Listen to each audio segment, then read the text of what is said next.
बताएंगे किसके बारे में, कान के बारे में। ये किस चीज का चित्र बनाए हम लोग, कान का। ठीक, सबसे पहले शुरू करेंगे। हम लोग के शरीर में कितनी ज्ञानेंद्रियां होती हैं, संवेदी अंग कितने होते हैं, कान, आँख, नाक, जीभ और त्वचा, स्किन। कितने हो गए, 5। ठीक, अब उन्हीं में से एक संवेदी अंग क्या है, कान। तो आज हम लोग को कान के बारे में बताएंगे। कान क्या काम करता है, सुनने का। ठीक, तो कान क्या काम करता है, सुनने का काम क्या है, एक श्रवणेंद्रियां है। ठीक, कान हमारे सुनने का काम करता है और शरीर का संतुलन बनाए रखता है। ठीक है, यस। अब जैसे पक्षी होती है, मछली है और कौन है, मेढक है, इनमें बाह्य कान नहीं पाए जाते, ऐसे बाह्य कान। ठीक, जैसे हम लोग का ये कान दिख रहा है, इनमें से कान नहीं पाए जाते, क्या पाए जाते, छिद्र पाए जाते हैं इनके शरीर में। लेकिन जो स्तनधारी होते हैं, जैसे कि हम हुए, खरगोश हुआ, गाय भैंस हुए, उनमें बाह्य कान पाया जाता है। जैसे हम लोग का कान दिख रहा है, वैसे उनका भी कान दिखता है कि नहीं दिखता है, यस। तो अब हम पढ़ाएंगे। ये हमने बनाया, मनुष्य का कान बनाया है। ठीक, ये देखिए जो बाहर संरचना दिख रही है आपको, ये क्या कहते हैं, बाह्य कान। ठीक, इसके दो नाम और हैं, कर्ण पिन्ना और कर्ण पल्लव।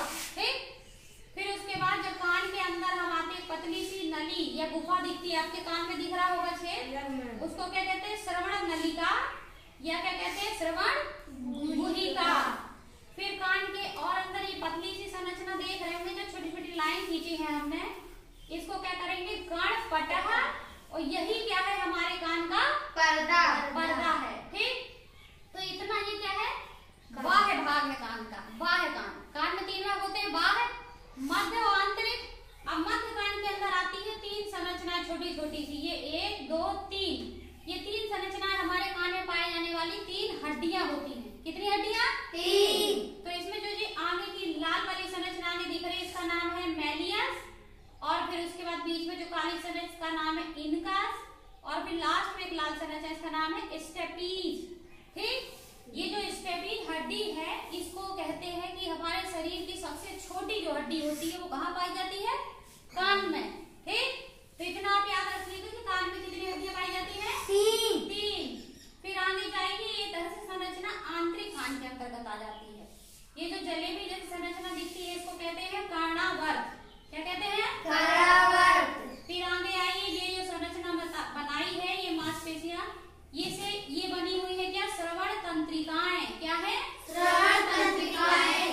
ये श्रवण तंत्रिकाएं आगे चल के कहाँ मिल जाती है, मेरु रज्जु से। और जो मेरु रज्जु होती है, हमारे पीछे जो रीढ़ की हड्डी होती है, उसके अंदर मेरु रज्जु पाई जाती है। और मेरु रज्जु का संबंध होता है हमारे इधर सीधे किससे, मस्तिष्क से। किससे होता है, मस्तिष्क से जुड़ी हुई होती है।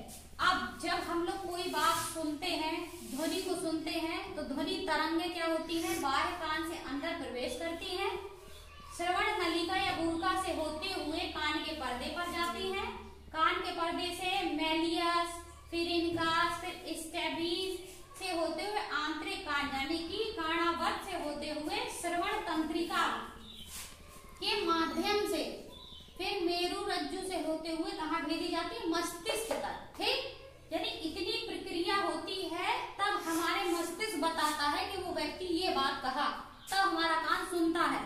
लेकिन ये प्रक्रिया कितनी जल्दी हो जाती है, हम लोग को पता नहीं चलता। जैसे हम आपको बता रहे हैं, आप तुरंत सुन ले रहे हैं, लेकिन ये प्रक्रिया इधर से इधर तक गुजरती है, तब ये हम लोग को सुनाई देता है। ठीक, तो आप लोग को कान की संरचना समझ में आ गई होगी। Yes ma'am. ये नाम सब क्लियर है इनके।